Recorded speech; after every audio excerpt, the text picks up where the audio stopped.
Okay, so we'll kind of start the meeting. So my name is Brigitte. You might have seen me run the last session, just introduction to the UCAT itself. So just today is mainly focusing on the decision-making section of the UCAT exam itself. And then we have three other sections in the coming Thursdays that will focus on the different sections, okay? I know that some of you had questions about recordings, especially from last session, and I know someone asked again. The meetings are being recorded, but we don't allow you to keep the recording or you to record the meetings personally. We'll record it from our side and then we'll put it on our YouTube channel so that you can access it that way. There will be a bit of delay, obviously, because we need to edit the videos and stuff. So if you do want the slides and if you want to have a look at the slides even before the recordings are out, then just fill in the feedback form right at the end, okay? Some of you may or may not have heard, so it's just me running the session today.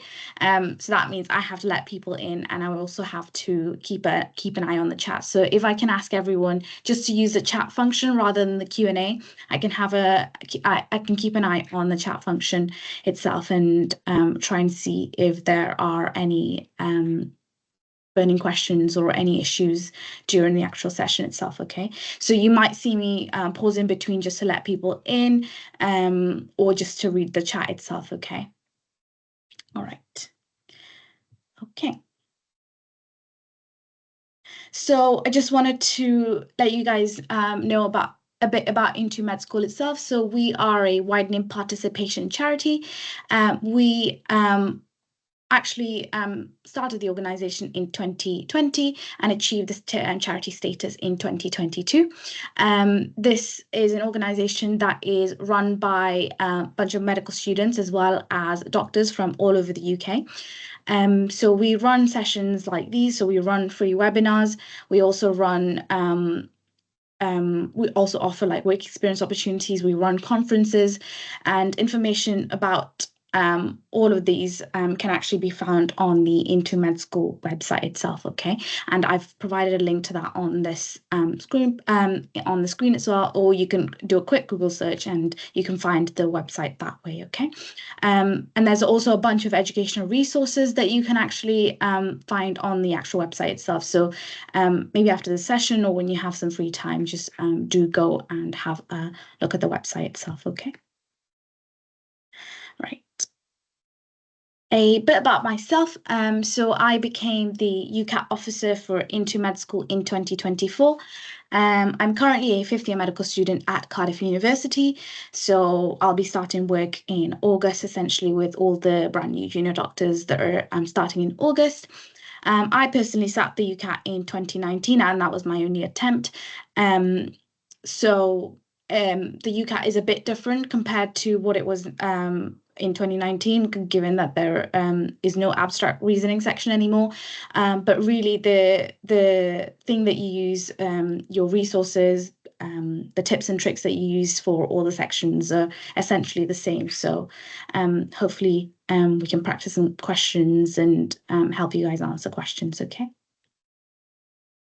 So the learning objective for this webinar is to actually help you guys understand the different types of questions for decision making. So as you guys all know, there are 4 different sections to the actual exam itself, but it's good to know the different types of questions that you can actually have in each section. So what I wanted to do today for the webinar itself is break down those different types of questions you can have, especially in the decision-making section. And I've made the presentation so that you have an idea of how each type of question actually presents in the actual exam itself, so that you can actually identify which type of questions you find harder, which questions you find easier, and then you can spend more time on the questions that you find hard, okay? It would be really, really helpful for you to practice the questions that I show on the presentation under timed conditions. So about a minute or two. I'll use Menti for you guys to give me feedback or answer the questions essentially.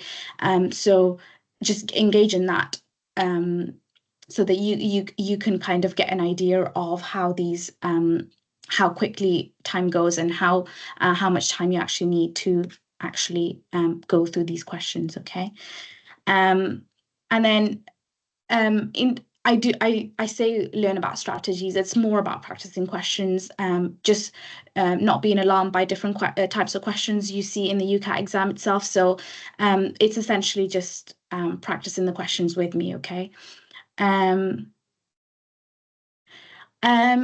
not sure. So that some people did have difficulty with like audio and seeing the presentations. That was the case for some students in the last session. So maybe if you can like try and leave the meeting and then come back. Can you guys let me on the chat know if any of you can see the presentation or hear me?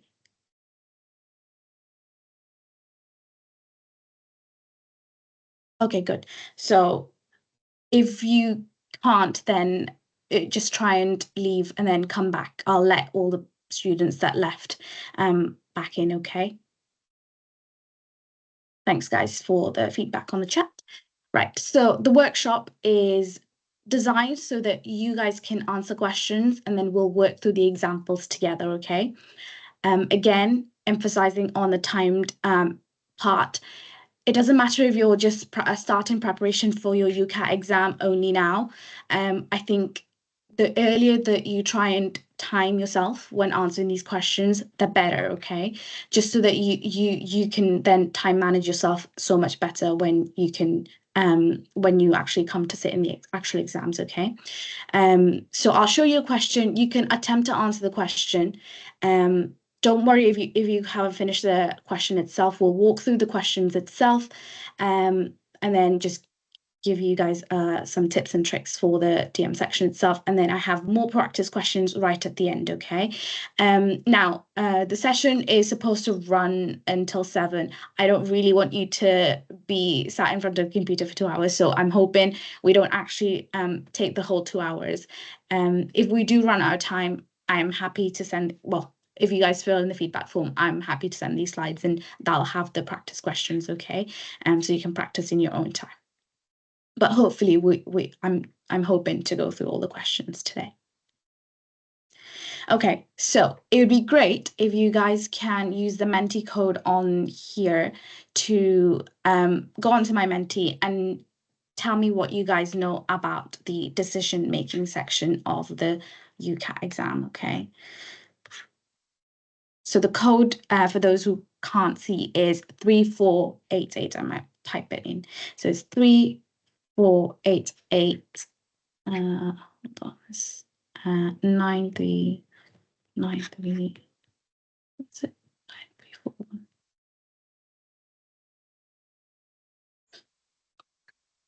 9341. Okay. So I'm just going to present, so hopefully you guys can. Okay. I should.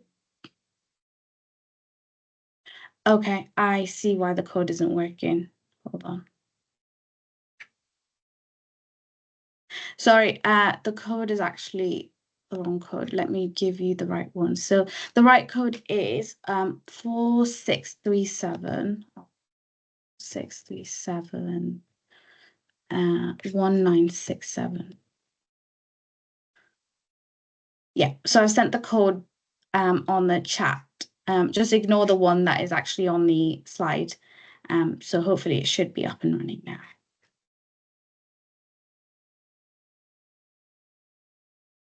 Okay. So I've got a lot of you don't know. Some say Venn diagrams, which is true. Syllogism diagrams, logical things. Yep, so puzzles, data analysis, lots of maths. Okay, right. So I kind of have an idea of what you guys already know. So hopefully by the end of this session, you all know what the different types of questions for the decision-making section itself is, okay? So the website is just the Mentee. So it's the code that I've just sent on the group chat. I can send it again if you guys can't see it. Actually, it's on the group chat. So, right, okay. So the decision-making section, so it's one of the 4 sections on the actual UCAT exam itself. So this section itself has 35 questions, and you have 37 minutes to actually answer the section itself, okay? So you just have a bit over a minute to answer per question, okay? And it's kind of the similar state for the different, the other sections, but we'll go through that in the latest presentations, okay? So here are the different types of questions that you can actually get in the decision-making section. So you can have syllogisms, you can have logical puzzles, you can have Venn diagrams, talking about probabilities, you might need to recognize assumptions and interpreting information. Now, this is just a general overview of like the different types of questions you can have for decision making. Depending on the resource that you actually use, the types of question might vary slightly. But all in all, this is the this is the most common types of questions that you actually see on the decision-making section, okay? So we'll go through each question type itself through different practice questions now, okay? So this is the time to time yourself. I want to give you just a minute to try and answer the question. I know that is a minute and 3 seconds, but I want you guys to try and answer the question in a minute. You still have the Mentee, so you can answer on the actual Mentee itself, okay, once you've figured out what the correct answer is, okay? So this is the first question. So this question has 3 subsections.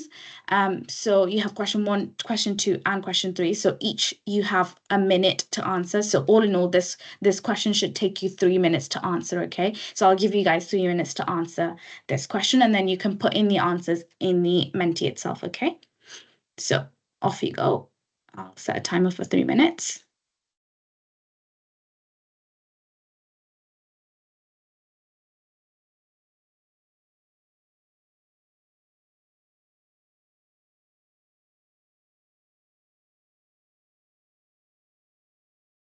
So when you have the answer, just answer the question 1 on the Mentee, and then I'll move through the slides on the Mentee so that you can answer for the rest. And just jot down your answer somewhere so that when the slides move on Mentee, you can put in your answers, okay?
So I'll try and give you the code again. Hold on. So it's 4637.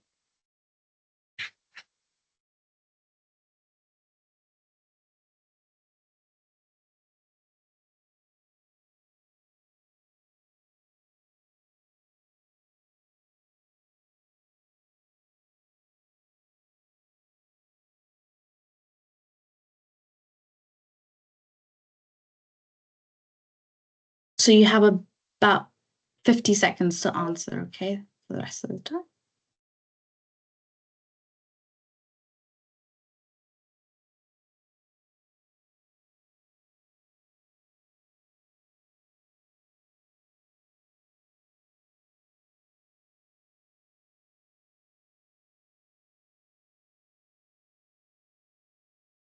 So the code for those who can't actually see the chat is 46371967 for the Mentee.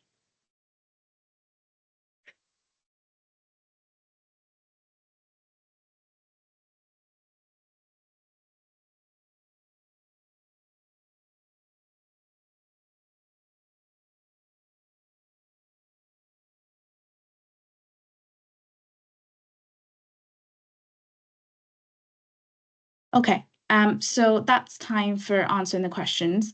So I did say at the start, so I've got a slide for each question on Mentee. So you can just put in the answer for question 1, and then I'll move through the slides so that we can then go through the questions itself, okay? So majority of you have said yes for question 1. So what about for question 1, 2? Can you guys put in your answers for question 1, 2?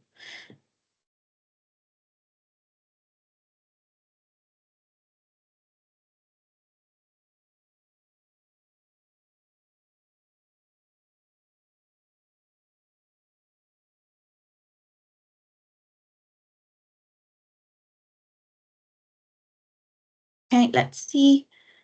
Okay, so we've got a bit more of a split. So, but still majority of the people are saying yes to 1, 2.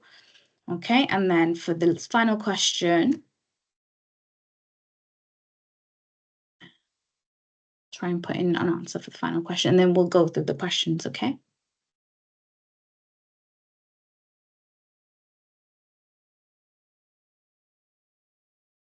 Okay, more people have responded. Okay, let's see. Okay, more people have said no for the last one. Okay, thank you guys for answering. We'll go back to the presentation now. I'm going to let some people who are in the lobby again. Okay, right. So this type of question is called a syllogism. So this is basically where you'll be given some information and you have to take that as fact, okay? And then you must then judge whether or not the series of sentences that they give as questions actually essentially follow the given information, okay? So here I gave you a couple of sentences, and then there were 3 following questions, okay? And that would count as 3 questions on the decision-making section, okay? Which is why I gave you 3 minutes to answer. If that was only 1 question, then you'd only have 1 minute to answer, okay? In terms of like difficulty levels, I've tried to make it a mix of easy, medium, and difficult questions. So this is just a typical syllogism question, okay? What makes it difficult or easy is how you manage the time in the actual exam, okay? So this would be 3 out of 35 questions that you actually get. So let's read through the information carefully. So this is talking about someone and their year group. So this is talking, so it says that in my year at school, so it's talking about that particular year.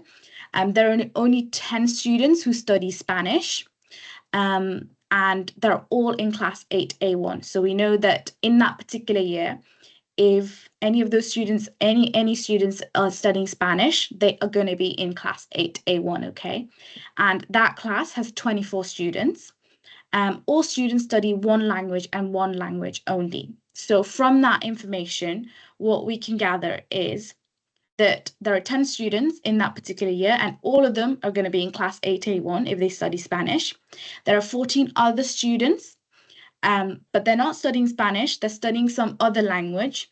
And we know that not one student studies both languages, okay? That's what it says on the actual information that you're given, and that's what you have to take as fact, okay? And again, just emphasizing that there are 24 students in that class. Okay, right, let's go through each question one at a time now that we know that particular information, and we've definitely looked at each sentence one by one. So first question says, John is in my year and he studies Spanish, so he is in class 8A1. Now, this, as we know, this sentence, a couple of sentences talking about that particular year at that particular school. So the fact that it says that John is in the same year as whoever this person is, he ticks one box and he's studying Spanish. And from the information that we've been given, we know that anyone in that particular year who studies Spanish, they have to be in class 8A1. So the right answer for question 1 is that it was yes, which majority of you did get. So well done. Now, the second one is Faheen must be in class 8A1 because he studies Spanish. So the correct answer to that is actually no. I think majority of you did say yes to this. So let's see why that's wrong. So it says that Faheen is studying Spanish, but it does nowhere in that question does it say Faheen is in the same year as this person. So Faheen might be a year younger or he might be a year older. And studying Spanish, okay? So just because that's the Faheen is studying Spanish doesn't mean that they're in class 8A1. If he's studying Spanish and he's in the same year, then correct, that would be correct. But you can't conclude from the information that we've been given that Faheen will be in class 8A1. He might be, but he might not, okay? So that's why the correct answer is no. And you have to take this as, again, this is why you have to take the information that you've been given as fact, and you have to really analyze what they've given you, okay? Okay, so the correct answer for that was actually no, because we don't know what year Faheen is in. Now, question 3, Paul is in my year and he studies French, so he cannot be in class 8A1. The right answer for this is no. So majority of you did say no to that. So why is that? We know that from the information that there are 24 students in that particular class and 14 others are studying some other language. And Paul might be one of the students in that particular class who's not studying Spanish and studying French. So this information you can conclude, okay? So I hope that is clear. This is just an example of a syllogism that you can be given. My only advice for syllogisms is the fact that, especially in question 2, where you can easily say that, because you see the words class 8A1, you see the word Spanish, and you've kind of put in your head that most of the students who study Spanish is in class 8A1. You can easily say yes, but you can easily overlook the fact that they haven't mentioned a year in that particular question itself. So you can get that question wrong easily if you're not paying attention, okay? So that is an example of a syllogism. Now, moving on to the next question. I think that is only... okay, so this is another type of question. For this, I'm only going to give you a minute because there's only one question. So have a go at this. It's a bit more confusing, but try and still keep to the 1 minute mark, okay? And I'll try and move the slides on Menti so you can put in your right answers. Off you go.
Okay, believe it or not, that is time up for this question, okay? Let me see how many have tried to answer. So if you guys can just put in your answers or try and commit to an answer. Imagine this is like the last question of your decision-making section on the UCAT. You have like 30 seconds left. You haven't really managed to work out the question, but I don't know, put in a guess. Because that's what you're going to do in the real exam when you run out of questions, okay? Sorry, run out of time to do. And I will admit, this is a bit more of a harder question to try and do in a minute. So we'll try and spend a bit of time to go through this, okay? So don't worry if you didn't manage to finish it in the minute. Okay, I'm gonna see what you guys have said. Okay, majority of you have said the answer is 2, closely followed by some people saying that it's 3, okay? All right. Okay, let's go through the question then. So this type of question is called a logical puzzle. So this is basically where, again, the question will give you a set of conditions, and then you have to deduce the information and then kind of draw conclusion from that. So kind of similar to a syllogism, but I feel like logical puzzles are slightly a bit harder because you have to visualize it in the time that they give you, and a lot of them only is like one question for 1 minute. So it doesn't really, it's not really worth your time, but definitely a bit harder than the last question, okay? Right, let's work through the question itself. We know that this question is talking about 4 vehicles that are parked along a curb. Oh, this is a section that decision making is definitely a section where I would use the notepad or like the paper and pen that they give you, okay? I'm a very visual learner, so whenever I get like logical puzzle questions, I try and like draw like something on like a piece of paper after reading each sentence, which is what I'll try and do on this slide for you guys, okay? Okay, so let's start again. 4 vehicles are parked along a curb. So I've numbered 4 boxes, 1, 2, 3, and 4. So the reason they're in front of each other is because it says in the question, it says that one is in front of the other, okay? And we know that each of these vehicles are a different color as well, okay? And one of the vehicles is a sports car. A lot of information. What we know so far is that there are 4 vehicles that are parked in front of each other. They're all different colors, and one of them is a sports car, okay? That's about how I can, that's all I can draw basically from that particular couple of sentences. Now, next sentence says that there are 2 vehicles between the blue vehicle and the van. Okay, so in my little diagram, I'm gonna do this. So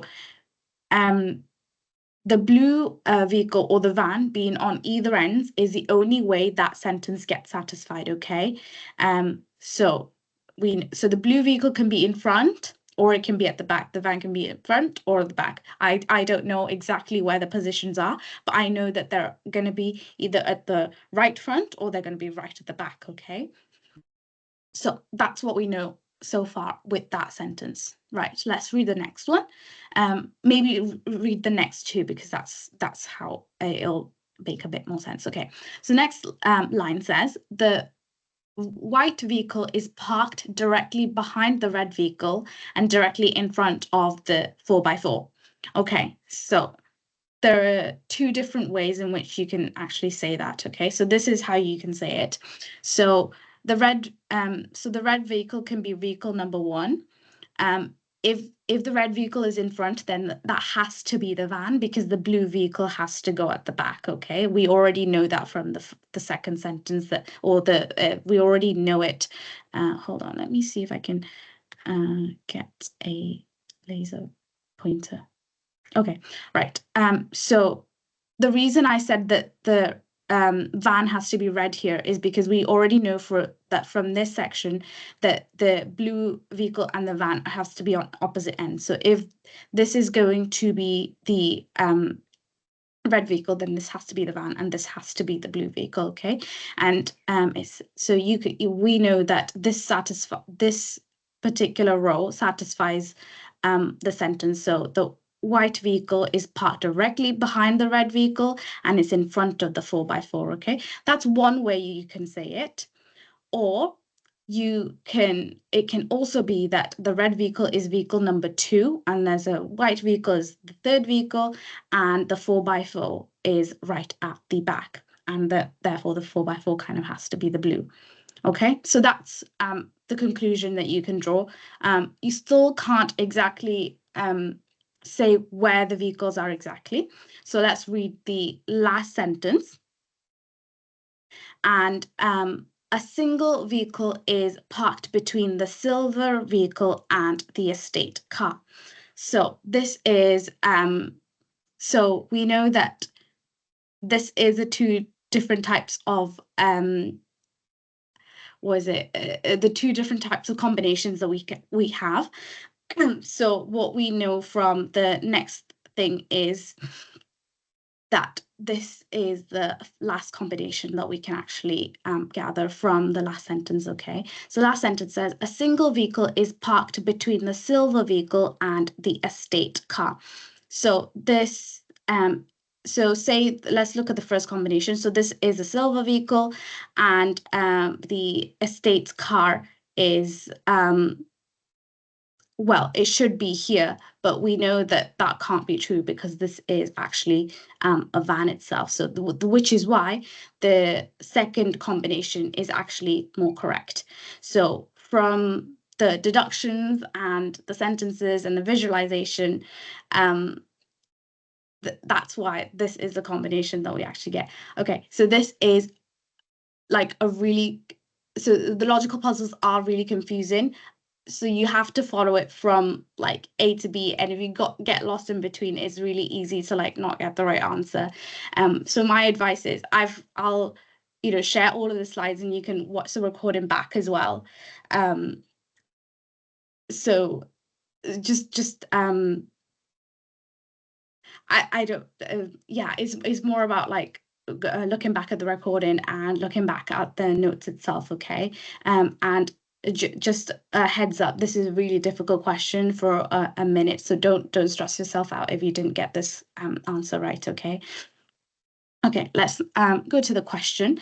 So this is a combination that I think is correct from the actual question itself. So let's see if it satisfies all of the conditions that the question has. So we have 4 vehicles one by one. They're in front of each other. They're all different colors. One is a silver, one is red, one is white, and the other is blue.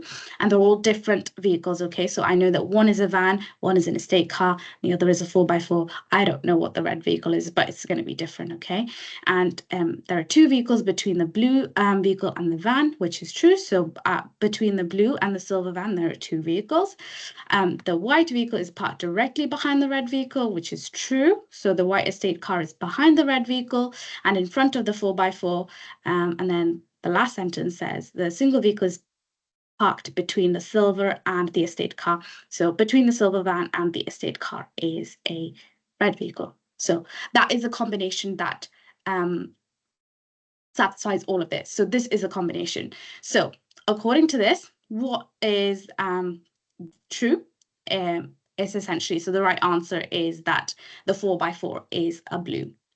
So that's the right answer. I think a lot of you, majority of you did actually get the right answer. I don't know if it was guessing or you guys must be geniuses to do that in a minute. But yeah, well done to those who got the right answer. But I'm just saying, don't be disheartened because you got this question wrong or because you couldn't do this in a minute. I personally don't think I could do this in a minute. But what I wanted to say was this is the type of logical puzzle questions that you might actually have. Bearing in mind, this might be a bit more of a difficult logical puzzle question. And I might have been a bit mean trying to give you guys this, okay? Yeah, I'll just have a look. You don't have to follow my method to get the right answer. As long as you get the right answer, then that's great, okay?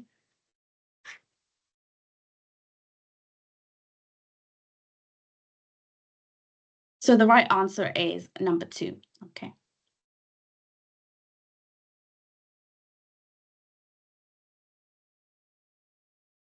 Okay.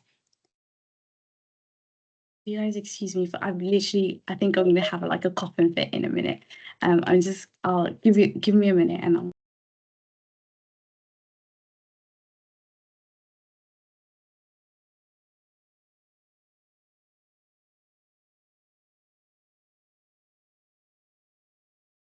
Okay, I'm back.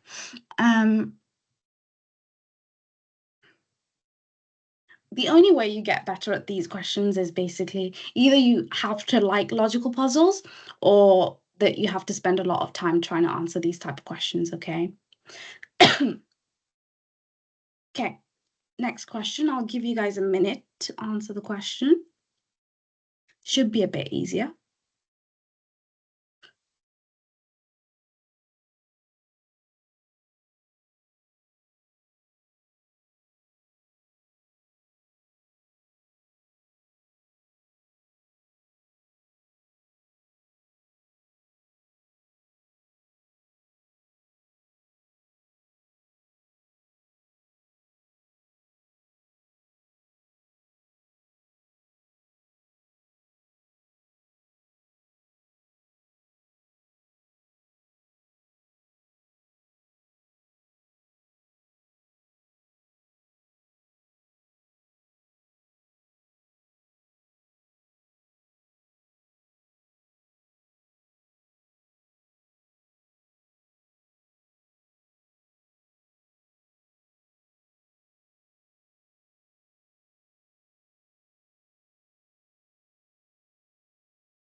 Okay, believe it or not, that's a minute up again. So if I can ask you guys to go to the Mentee again and just put in your answers. So for those of you who don't know the code, it's 46371967.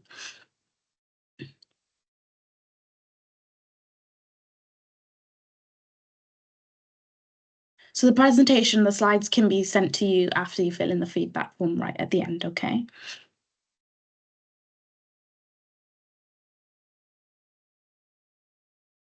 Okay, let's see what you guys have said. So for those of you who are on Menti and is like not putting in an answer, I would commit yourself to an answer, okay? Even if you haven't like finished it, just commit yourself to an answer. You know, you never know, you might get lucky with the right answer, and that might be true in the actual exam. Okay. Oh wow, okay.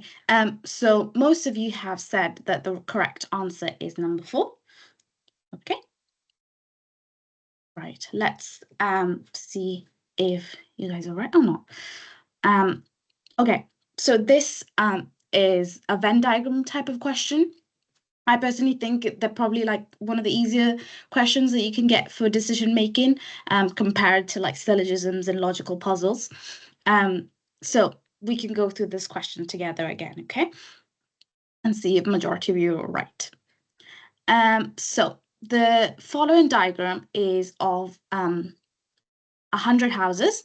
So the Venn diagram is telling you about features that can be found in that particular house, okay? So some houses have red brick, some have chimneys, some have a front garden, some have a driveway, okay?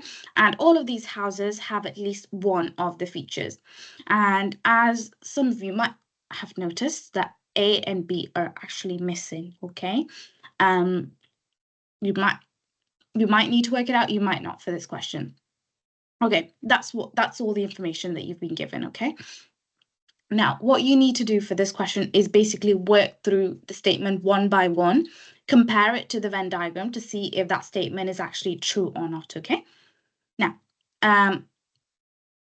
what I've done is I've highlighted each statement to the numbers that are on the Venn diagram itself, okay? So it'll be easier for you guys to follow, okay?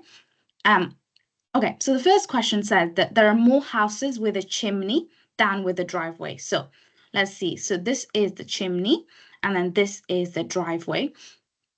And what you need to do is basically just add these numbers together. So just add 5 plus 7 plus 9, and then 9 plus 5 plus 15.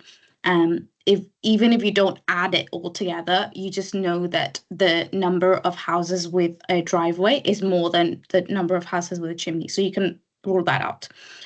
So in the real exam, you can choose to put in all those numbers on a calculator, or you can do quick mental math and work it out that way. But really, just because you have only a minute for these questions, if you can like eyeball it, and if a number looks bigger than the other one, then I wouldn't bother like trying to put it on the calculator, because obviously you know that 15 plus 5 plus 9 is going to be bigger than 5 plus 7 plus 9, okay?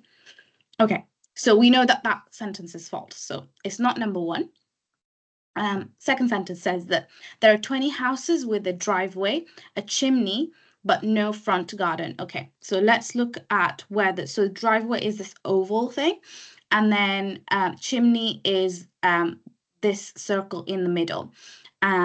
And then it's asked, so essentially this question is asking you to find the sum of A plus B, okay?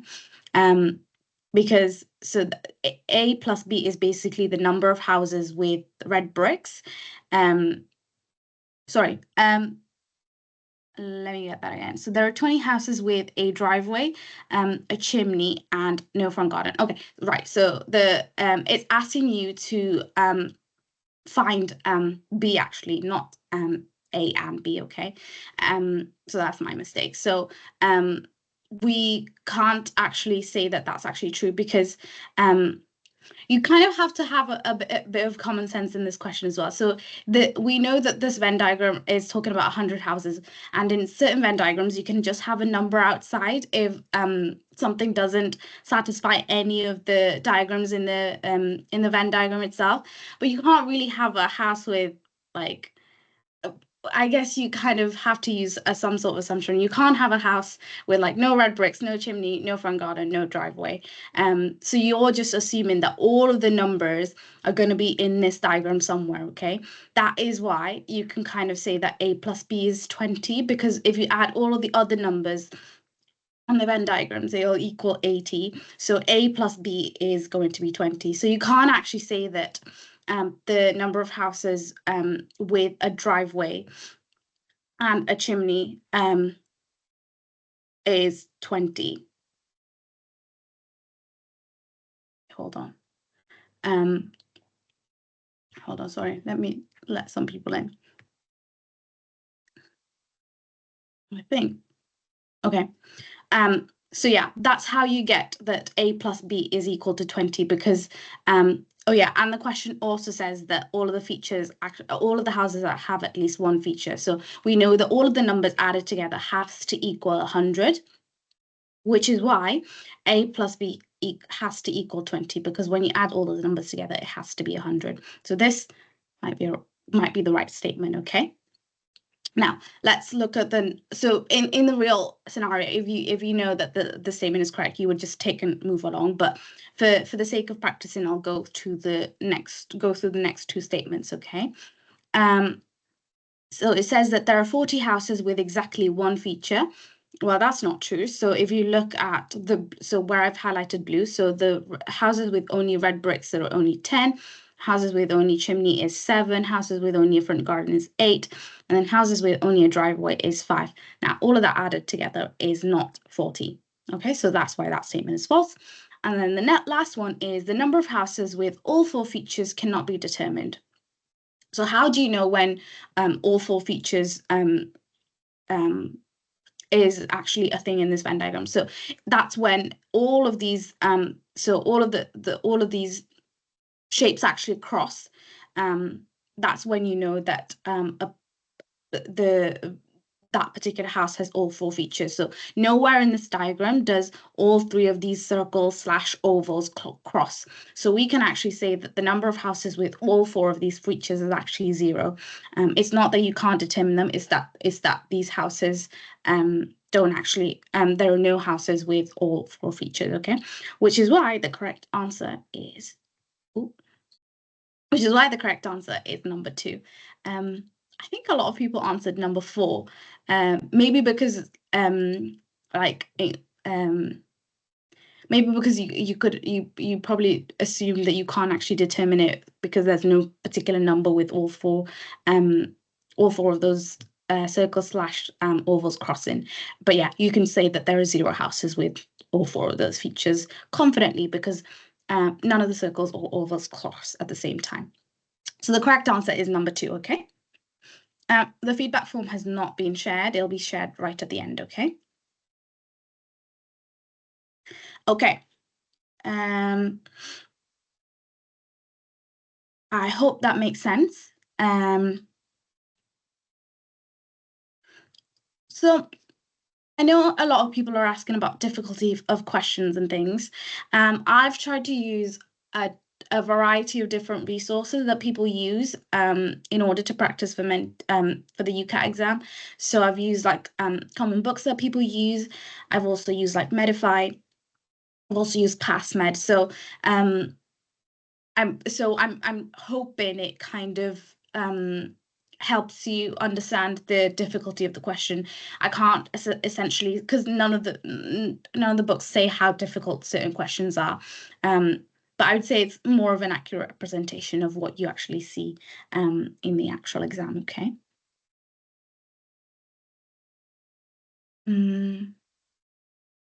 So someone asked, how do you calculate A plus B is equal to 20? So the question says that there are 100 houses, and that's how they came up with this Venn diagram. And it says that the house actually has to have at least one of the features.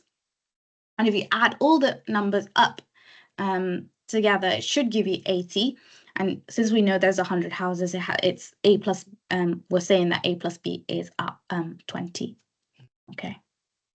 Yeah, a calculator is also available. Sorry if that was what you were asking. It's an on-screen calculator, so you can probably imagine how bothersome it is to put all of these numbers together.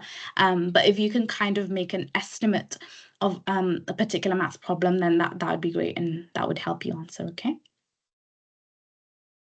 Right. We'll move on to the next question. I think you have a minute for this question as well. So have a go.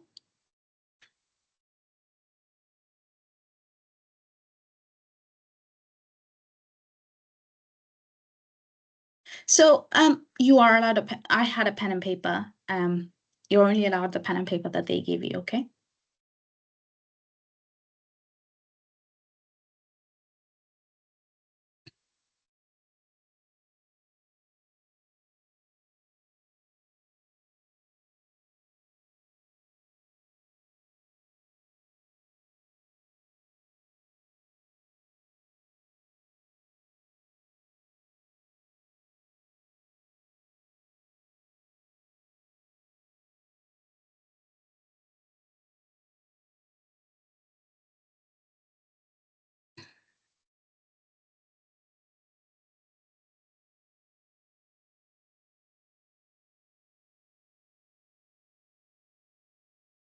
Okay, that's the minute up. Just answering some of the questions on the chat. So someone said you might get like a laminated notebook and a marker. That might be true for some like exam test centers. In my test center, I expected a laminated notebook. I didn't get one. I got given like a paper and a pen, and that's what you work with. So some test centers might give you like a whiteboard and a pen or a laminated notebook, but yeah, it varies test center by test center. Okay, so this is just a bit of a wordy question. I don't think if you got given a couple more minutes, I feel like a lot of you would be able to answer this correctly. Right, let's see what, just head to Menti again and just put in what you think is the correct answer.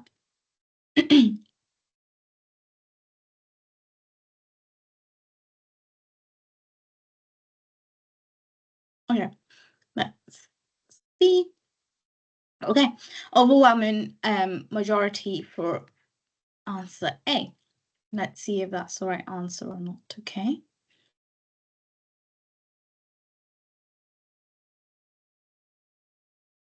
Okay. So this is a type of a probability question, okay? Trust me or not, I am working through the different types of questions that I gave you at the start of the slide, even though I'm not explicitly saying it, okay? So this is a type of a probability question. So it's most easiest if you try and like draw a probability tree itself, okay? Okay, so this is a question talking about a town council who are considering to build a new public park. and they've surveyed residents, and this is the information that they've collected, okay? So, like the logical puzzle, I like to work sentence by sentence and draw my conclusions after each sentence, okay? So, it says that 60% of the residents support the park. So we know that 40% don't support the park. So that's where you would get that probability tree from. So 60% support, 40%, I'm assuming, is oppose it. Okay. Next sentence says, of those who support the park, 40% say that they would visit it weekly. So I'm assuming that the other 60% of this, the next 60% of the 60% that actually support will not actually visit the park weekly. So that's where you would get this from.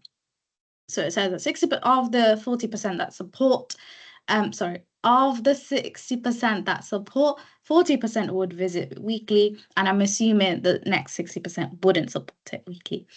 Okay, next sentence says, of those who oppose the park, 80% are concerned about the maintenance cost. So the tree diagram would follow like this. So of the 40% that oppose, 80% is worried about the maintenance costs. I'm assuming 20% are not worried about maintenance costs. And it says that the town has 10,000 residents. So this is a probability tree that you're going to work on to answer this question, okay? Let's work this one by one. So it says that 2,400 residents support the park and would visit it weekly.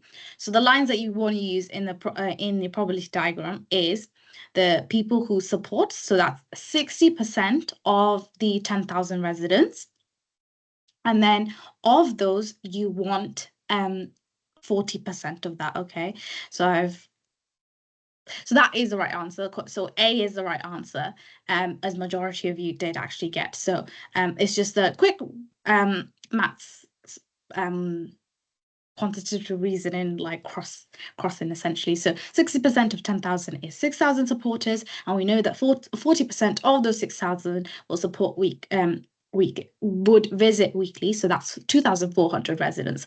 And so you don't really need to go through the rest of it because you know that is the right answer. So just choose that as the answer and move on, okay? Can I just confirm again that you guys can see the slides? Because some people are saying they can't see the questions. I don't think... Ooh. Okay, good. Thanks, guys. Okay, so I hope that was fairly clear. Some people are saying B is correct. That might have been an error on my part. So let's see why B might or might not be correct. So 3,200 residents oppose the park due to the maintenance cost. So we know that of 40% oppose. So 40% of 10,000. 40% of 10,000 is 4,000, and we know that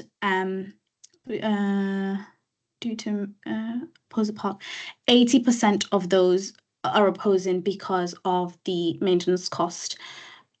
Okay, sorry, that is my fault. Sorry, B could also be the right answer. That might be an error on my part. So sorry for those who got mixed up. Oh my gosh, is all of them correct? Was the question supposed to be which of the statements is not correct? Okay, so the number of residents opposing the park is greater than those who would visit it weekly. So 4,000. Okay, I might actually have to take this question out. The question is completely wrong. Sorry about that. But just to give you guys an idea of what a probability question is like, this is what it would be like. Just draw a probability tree and like hopefully the option A would be hopefully you don't have to do a lot of maths, okay?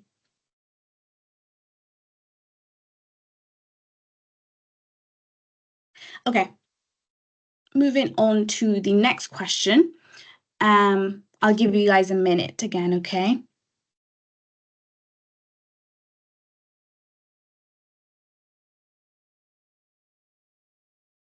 Sorry, guys, completely ignore the last word. That is completely on me for not checking the question.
Okay.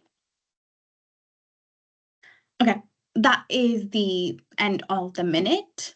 So I know that some of you guys did say about like recognizes assumptions when I asked on the Mentee earlier.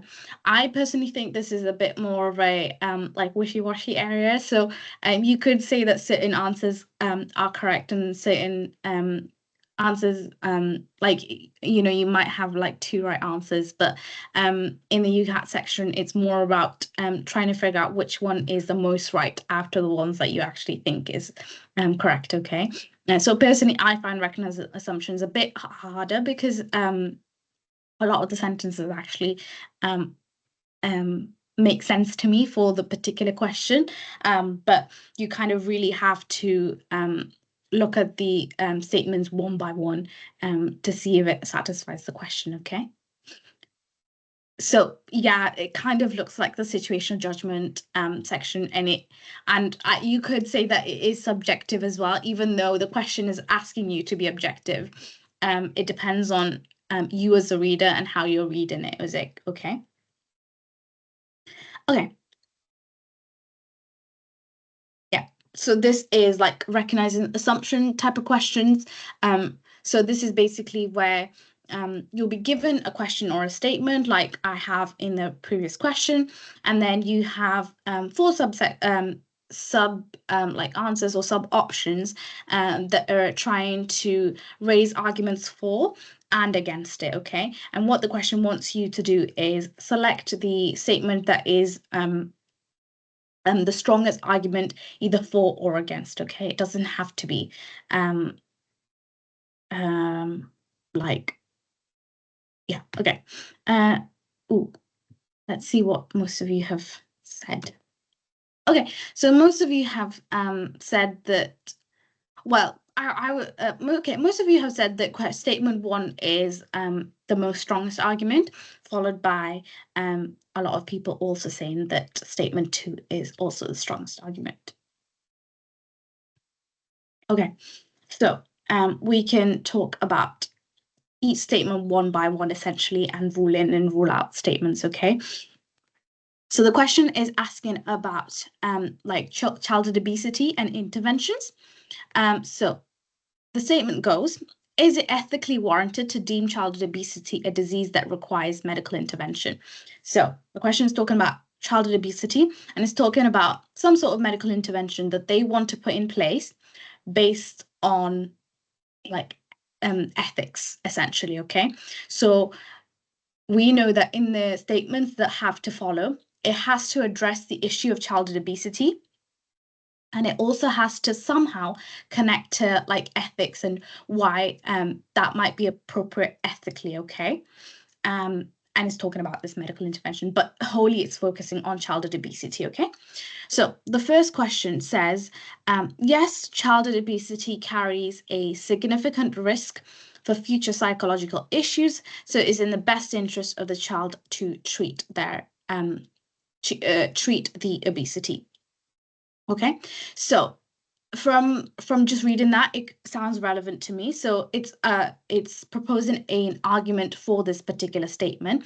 It's addressing childhood obesity, like it wants in the question itself, and then it's talking about psychological issues. It's also talking about like best interest of the child itself.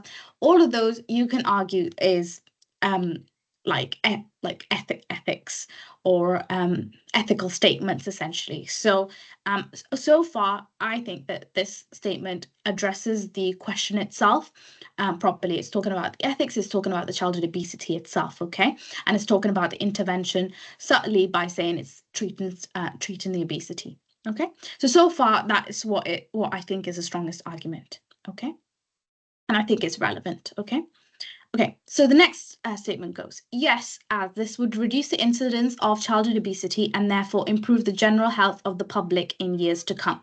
Okay, so what the sentence says is likely to be true. If you were to treat childhood obesity, you might have improvement in general health, okay?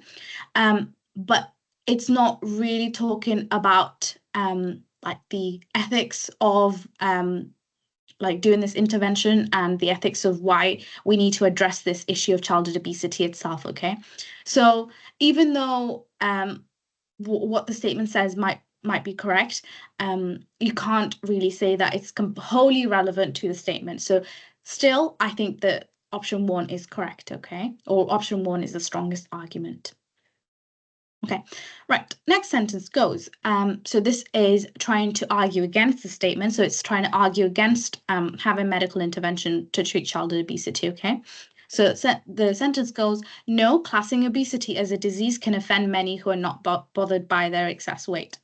Now, the statement is, one, it's a subjective thing, it's an assumption, and it's not really addressing any of the issue about like medical intervention.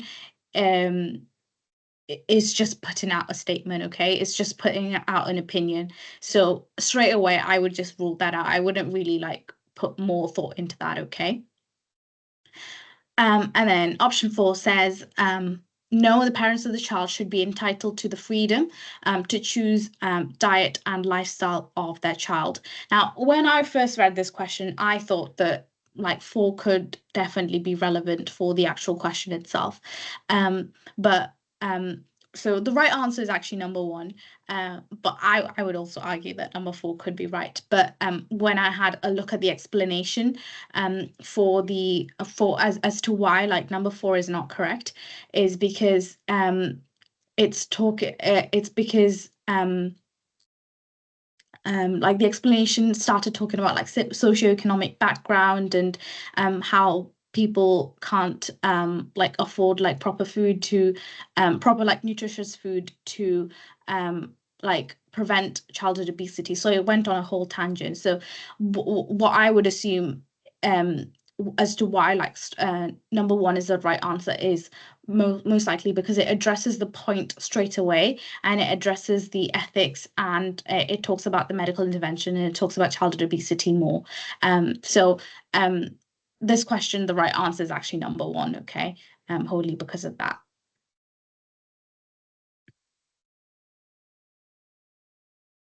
Okay, so I know that some people are like talking about option 4 being right. Again, this is kind of like a situational judgment. As someone rightly pointed out, it is kind of like a situation judgment test where 2 things could actually sound like correct. I admitted said that, you know, I thought it was number 4 at the start, but yeah, 1 is more relevant, or 1 is more direct and objective. Okay.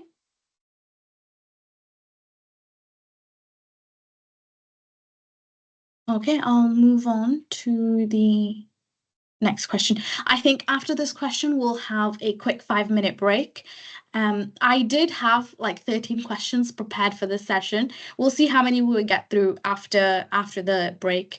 If not, I'll make sure to send out the slides when you fill out the full feedback form, and you can work through the questions, because I don't want you missing out on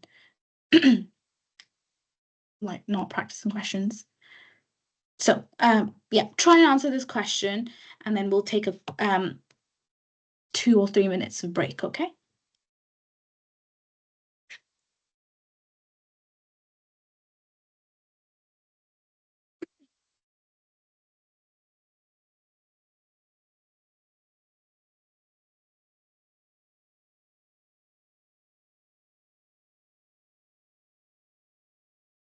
So you wouldn't get points for putting 4 in the previous question because the right answer is 1. I'm just saying, even though like 4 does sound right, it's more about trying to find what the UCAT wants you to like assume and what wants you to put as the right answer. So it is a bit of a tricky question, even though like 4 might be relevant. 1 is what they want you to put as the right answer. Yeah, we'll have a 2 or 3 minute break after this question.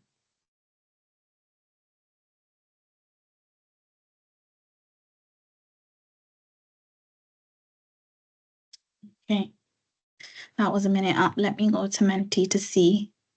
Okay, we only have like, okay, 12 people trying to answer. Okay, I'll have the graph be clearer on the next. So does that help? It's a bit bigger.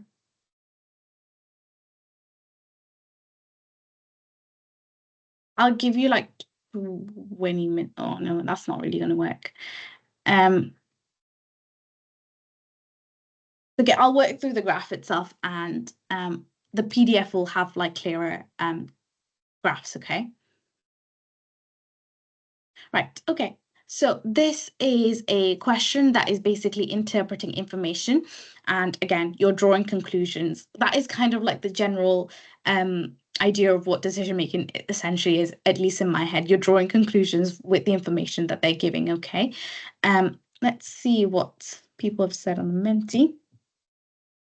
Okay, majority of the people have chosen 1. We'll see how that goes when you, after explaining everything. Okay. So yeah, you can be presented like data in different forms. This was just a graph. You can be given like text in table form. You can be just given like a text itself, like in the previous questions that I gave you, okay? And you're just using that information to then see if the series of statements is actually correct or not, okay? In the next slide, I actually think I got the, oh no, okay. So let's read through the question itself, okay? So this is talking about Freda, who is trying to cut down on smoking, okay? So she's using this app to follow like how many cigarettes she's smoking, and the app also tells you like how long she's been like smoking that many cigarettes a day or something, or something like that, okay? So this graph is basically like following her journey up until the end of the year, okay?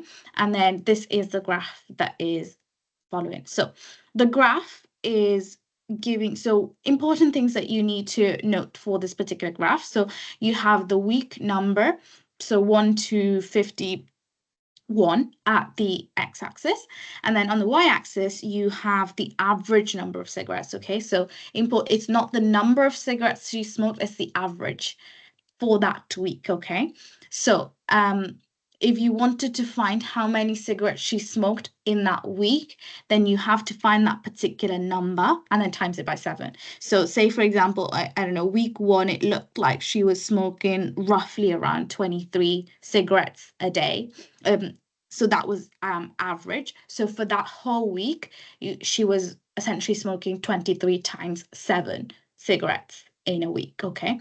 So it's the average, not the number of cigarettes. So that's important when you're answering the statements, okay? So yeah, that's how you get familiar with the actual question itself or the graph itself. And then I've given you I've basically given away the answer, but we'll still work through the statements itself, okay? So majority of you said that she likely received smoking cessation help from her doctor around week 36. So week 36, okay, I'm going to go back to this graph because I think that's more clearer, at least for me as well. So 36 is basically the week where she, 36 to, I don't know, 38 weeks is basically where you can kind of see that she had the biggest drop. But we don't know if that was because of the help from the doctor. We don't know if it was because she did something else. So you are right in assuming that that's where she probably received a bit more help, just because the number of the average number of cigarettes actually dropped. But saying that it's from the doctor around 36 weeks is an assumption. So that statement is actually false. Okay. You could probably say that she was receiving help from like her doctor all the way through the weeks. But again, the reason statement 1 is false is because it was an assumption, okay? Even though you can see the greatest dip in the average number of cigarettes in statement 1. Now, question 2, Freda smoked approximately 700 cigarettes throughout the course of the year. So this is where I talked about reading the y-axis. So we know that the y-axis is basically the average number of cigarettes. So roughly 700 kind of comes from, adding all these points on the graphs together. So that gives you 700, but 700 is the average number of cigarettes she smoked. And this question is saying that she's only smoked 700 cigarettes throughout the year. Well, that's not true. She smoked 700 cigarettes a day. So you have to times that by 7. Because on average, she smokes 700 cigarettes in a week, and you have to times that by 7 to calculate the total number of cigarettes. That's why statement 2 is also false. The third one says that the greatest week-to-week reduction in her number of cigarettes smoked was a 30% decrease.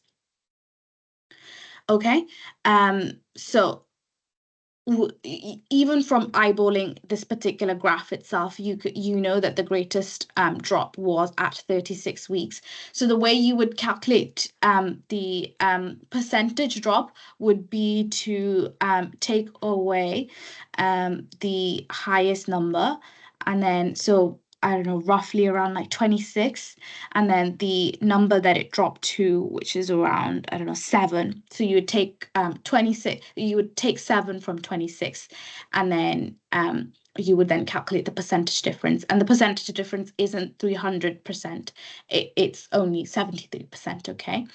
You might get 300 if you divide 26 by 7, but you need to divide 7 by 26, okay?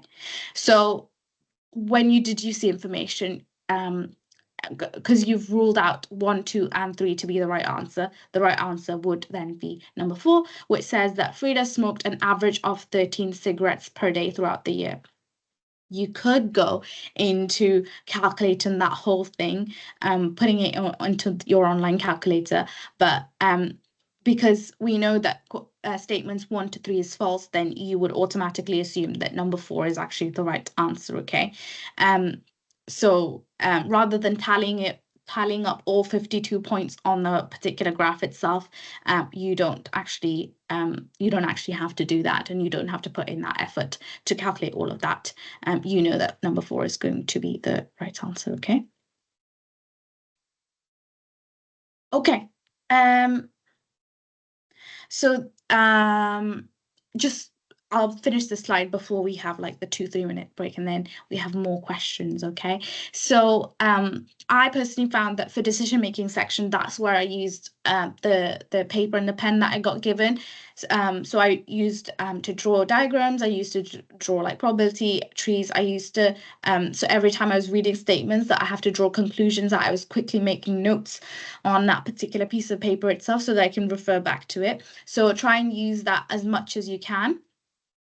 I'm going to say this every time as well. If you're running out of time, there's no negative marking. Put an answer down and then move on to the next question, okay? There's no like prize for you, or like there's no like negative marking for you if you put like the wrong answer down. So don't be scared to put in an answer, okay? And then yeah, just familiarize yourself with the information, especially like in syllogisms, or like especially yeah, especially syllogisms where I feel like if you just focus a bit more on the particular question, you can easily get those types of questions right, but those are the types of questions that you could easily get wrong as well, okay? So I know that a couple of the questions that I showed right at the end required like you to use a bit more of your brain, calculate using like numbers and things, but syllogism, for example, if you spend a bit more time on that, you can easily get the points for that rather than like putting in numbers on the calculator. So yeah, essentially that. Okay, so we'll go for, should we say everyone come back? I'm going to give you a 2 minute, just because I don't want to run out of time for this station. So if you try to come back at 6:20, that would be great. And we'll start the next couple of practice questions, okay?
Okay, we're back. I'll just answer a couple of questions on the chat while everyone else comes back.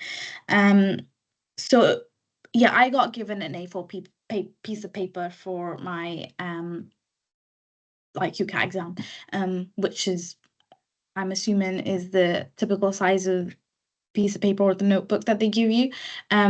Just bearing in mind, if you do run out of space, they do take the piece of paper that you make notes on to give you a new piece of paper. I don't know if that's the same case in all of the test centers, but yeah, that was the case for me.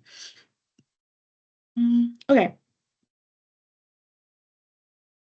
you don't bring anything. You only use the things that the UCAT center gives you, okay? Okay, so for the next couple of practice questions, I'm not going to go through each question one by one after each question. I'm going to give you guys, I think, 4 or 5 questions straight up. So you'll spend 4 or 5 minutes answering the question. And then at the end, we will go through all of those questions, okay? Fine.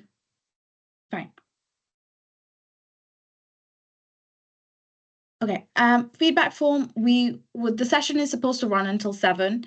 I don't want to keep you guys until 7, so we will post the feedback forms after these couple of questions. Okay, that's what I have for the session essentially. Okay, so let me just make sure I know 1, 2, 3, 4. So there's 5 questions, but one of the question has a couple of sub questions.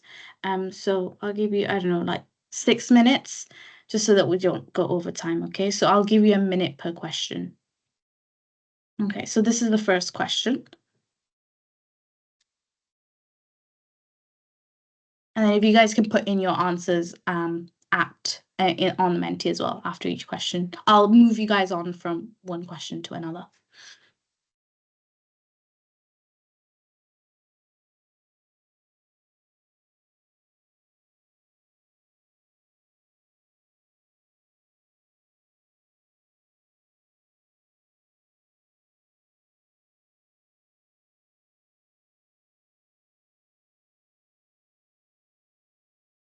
Okay, you have 20 seconds to answer this question.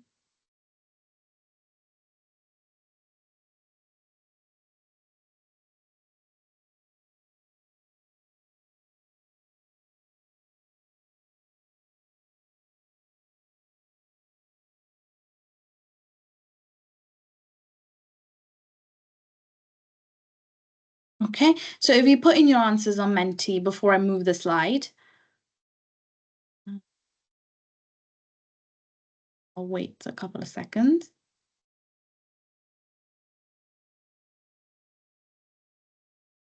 Okay, right. Let's move on to the second question. That's the second question.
Okay, a couple more seconds and I'll move on to the next slide.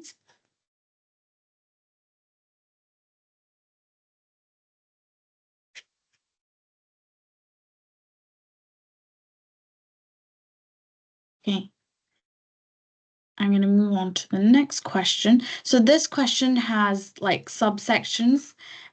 So I will give you a bit more time, but I won't give you the full minute, okay? Just in the interest of time. So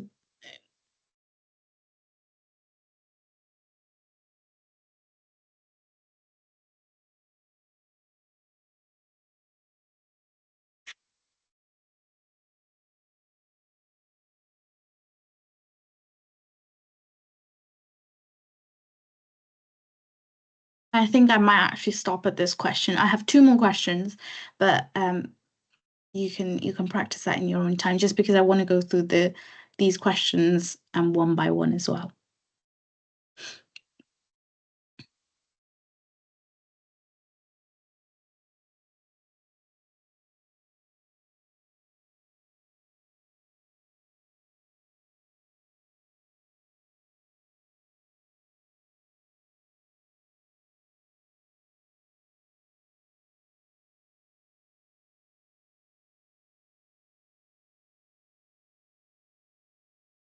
For those of you following Menti, I'll just move on to the next slide.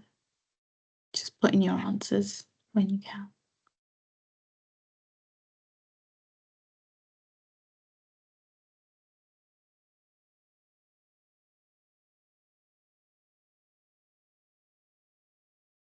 So as I said at the start, we'll keep these recordings and we'll edit them and then put it on our YouTube channel, okay? And then you can access them that way. But if you want the slides faster, just fill in the feedback form, okay? Okay, I'm moving on the Menti.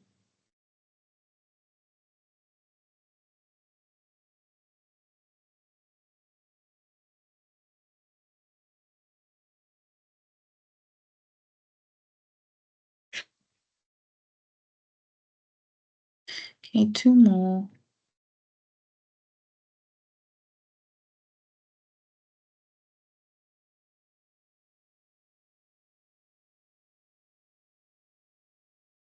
Okay, I'll move on again.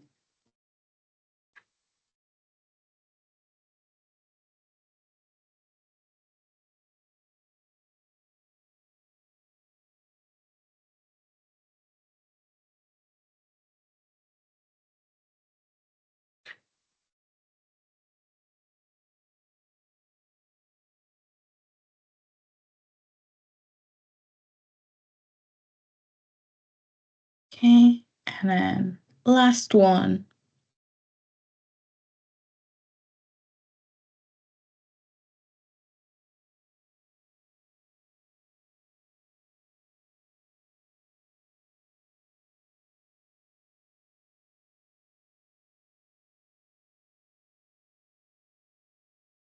Couple more seconds.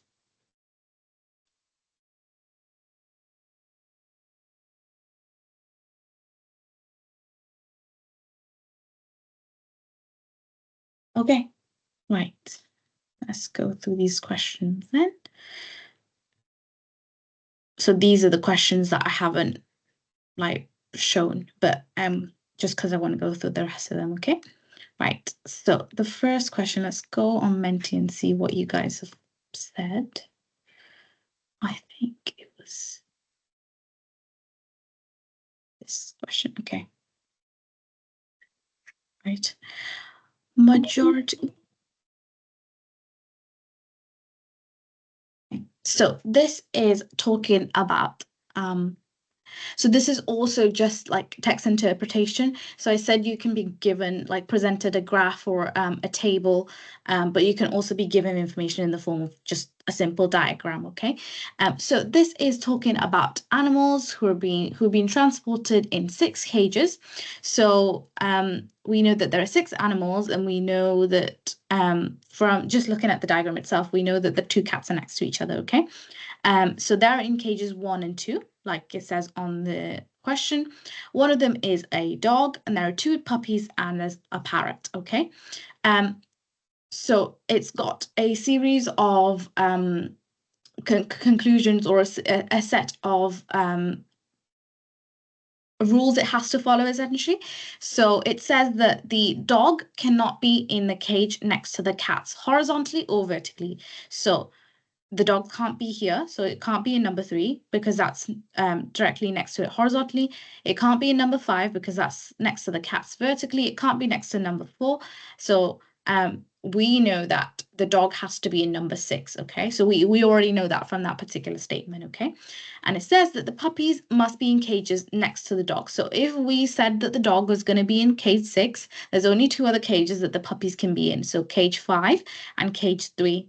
And then basically it's like deduction, parrot is going to be in number 4, okay? So that's how you set the diagram itself to help you answer the question. So yeah, so that's how we have the layout of the actual diagram itself. Now let's see if which of the statements is actually true, okay? So the puppies are in cages 5 and 6. So that is correct. So that's what we, sorry, cages 5 and 6 was actually this and this. So that's not actually true. The parrot is in cage 5. Not really. So I know you can't see the number, but this is 1, 2, 3, 4, 5, 6. So 5, the puppy is actually in cage 5. Both puppies are next to the cat. Well, that's true. The puppies are next to the cat. And then the dog is next to the parrot. Well, the dog and the carrot, so not the carrot, the parrot are like a puppy apart, essentially. So the correct answer for this is number C, that both the puppies aren't next to the cat. Okay, and the majority of you got that correct, so well done. We'll move on to the next question then, if you have no questions from that one. That was pretty simple, straightforward anyway. Okay, so this is also another Venn diagram, essentially. Okay, let's see what majority of you have said. Okay, majority of you have said number 3 again. So I've, just to make life easier for all of us, I've basically, like, from the Venn diagram, I've just put in all the maths together. Just so this would essentially be what you would do in like the actual UCAT exam itself. So just to look at the Venn diagram itself. So this is talking about things that people ate at a tea party. So there's like cupcakes, sandwiches, and scones. And I've just put in the addition for like the number of like cupcakes people ate in total, the number of sandwiches, and the number of scones, okay? And then we're just trying to see if these conclusions follow. Okay. So number one says that more people had cupcakes than scones. Well, just from the addition, like the maths that we did, we know that more people had scones, so that's not right. Equal number of people had sandwiches and cupcakes. Again, that's not right from the addition. Number three says that more people had scones than sandwiches. That is true. 84 people had scones and only 70 had sandwiches. So far we know that 3 is right, but just to make sure that 4 is definitely wrong. Scones were the least preferred choice. Well, not really. That was the most popular choice. So just by deducing that number 3 is the right answer, which most of you did get right again. So well done. Okay. Let me move on to the right slide on the. Okay, there we go. Okay, so the last question that we'll work through together, but there will be more questions that you can see on the slides, okay? So last question says, so either Zoe or Rachel raised the most amount of money at a student bake sale for the charity committee. So just from that, again, I would jot down that Z plus R and raise the most, or Z/R raise the most amount of money. Okay. All of the students except Rachel are graduates. So what we know about Rachel is that she is like Rachel still hasn't graduated, but everyone else in that bake sale has graduated. Okay. Some of the graduates are also on the netball team, so you've been given some more information about the people that have attended the charity event. Some of them play netball. And then it says that no students studying chemistry raised the most amount of money at the bake sale.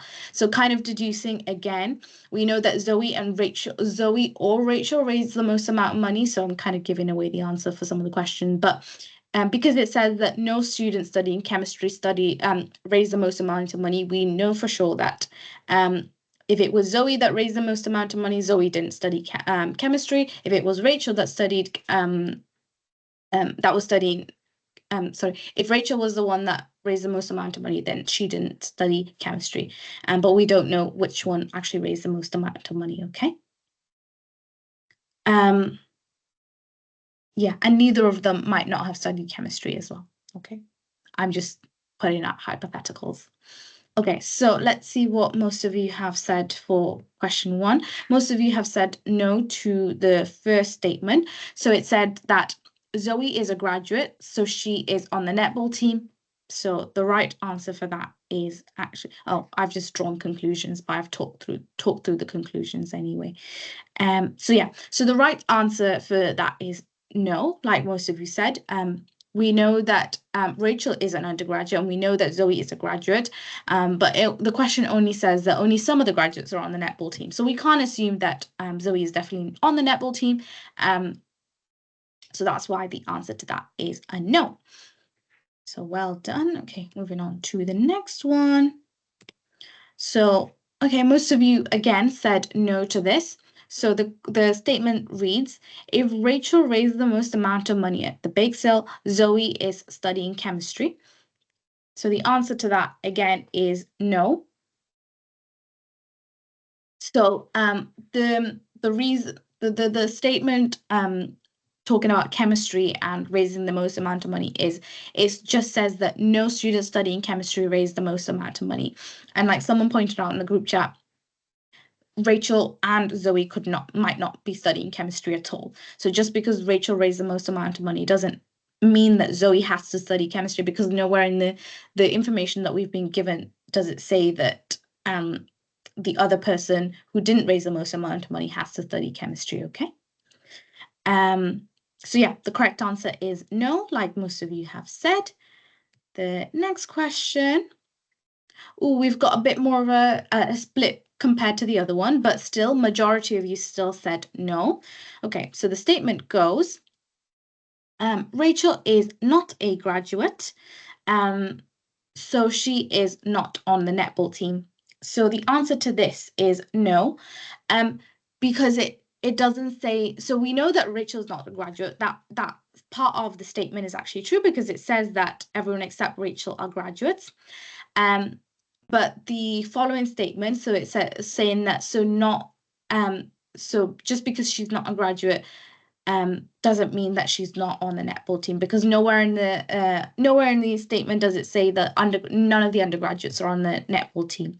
Okay, so you can't draw a conclusion like that. Okay, so that's why the answer is no. Next one. Majority of you have said yes to this. So let's see if that's right or not. So if Zoe raised the most money at the bake sale, she is not studying chemistry. So I kind of went through this when I was reading the statement itself. It explicitly says that no student studying chemistry raised the most amount of money at the bake sale. So if Zoe was the one that raised the most amount of money, then she's not studying chemistry. So the right answer is yes. So well done to those. And the final question that you're going to practice with me, a lot of you have said no to this. Some people have also said yes. Okay, so it says, if a graduate raised the most amount of money at the bake sale, Zoe does not study chemistry. So we know that Rachel is like undergraduate. So since the statement is saying if the graduate raised the most amount of money, it's assuming that Rachel is then the one that raised the most amount of money. And we know that the person who raised the most amount of money does not study chemistry. So that statement is then true. Okay, so that is why that is a yes. So some people have asked if you would get 5 minutes for this. I mean, I don't know if you would get like 5 sub questions for a particular question in a decision-making section, but if this was the real UCAT exam, you would get this would be 5 separate questions and you'd get 5 minutes to answer.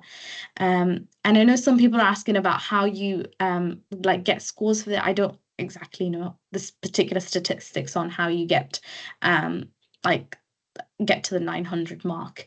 Yeah, so that's the last question with me. So I'll move on to the slide, and that's okay, this is like the practice question that I was talking with you guys. So yeah, in terms of like the decision-making section, as I demonstrated, like there's a load of different types of questions that you can actually have for decision-making. When you practice with me, I've tried to go through like different types of questions. If you can identify different questions, a particular type of question that you found a bit more trickier, then spend more time doing that than trying to do easy questions, okay? And I tried to include like a mix of difficulty. I didn't want to make it super hard that none of you could answer, but I didn't want to I didn't want to dishearten you, but I didn't there are easy and difficult questions in the actual UCAT exam itself, okay? I would definitely practice with timings. Initially, when I revised for my UCAT exam, I didn't, just because I knew if I were to time myself, I wouldn't even like finish reading the question or like finish reading the different statements that they give. So initially, I practiced without timing. And then when it got closer to my exam, then I made sure that every question that I was practicing under time conditions. Just so that like in the real exam, I can tactically think about the answer and put in an answer, okay?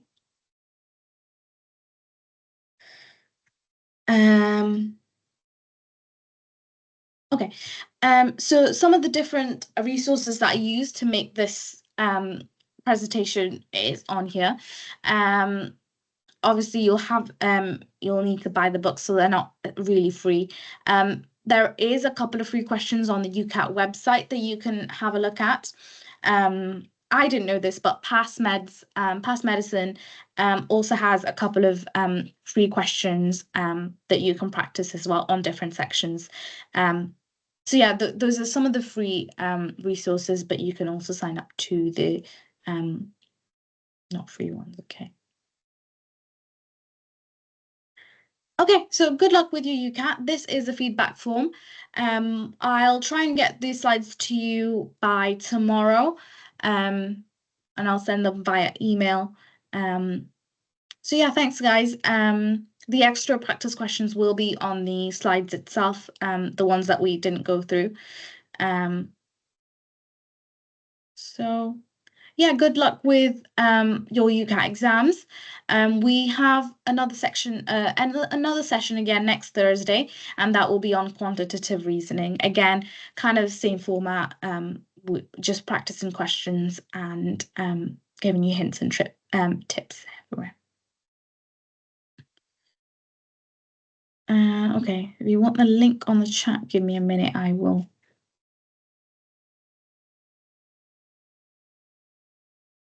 Thank you guys. Enjoy the rest of your evening, and thanks for staying in an hour and 45 minutes with me. If you have any questions, there's my email on the slides themselves, or you can email the events team and they could forward the email to me as well. That's no problem. So I'll try and paste the link on here. I don't know why that came out like so. So yeah, I'll end the no, I won't end the meeting yet until majority. So if you filled in the feedback form, then feel free to leave the meeting and hopefully see you guys next Thursday too.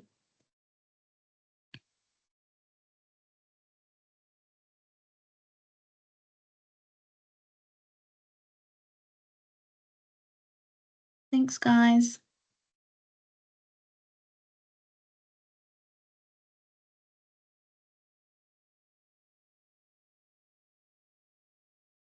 So if you guys did do the feedback form last session, you still need to do this one again, just because it's a different session and we'll have different emails and different attendees for each section. So yeah, please make sure you fill in this feedback form as well.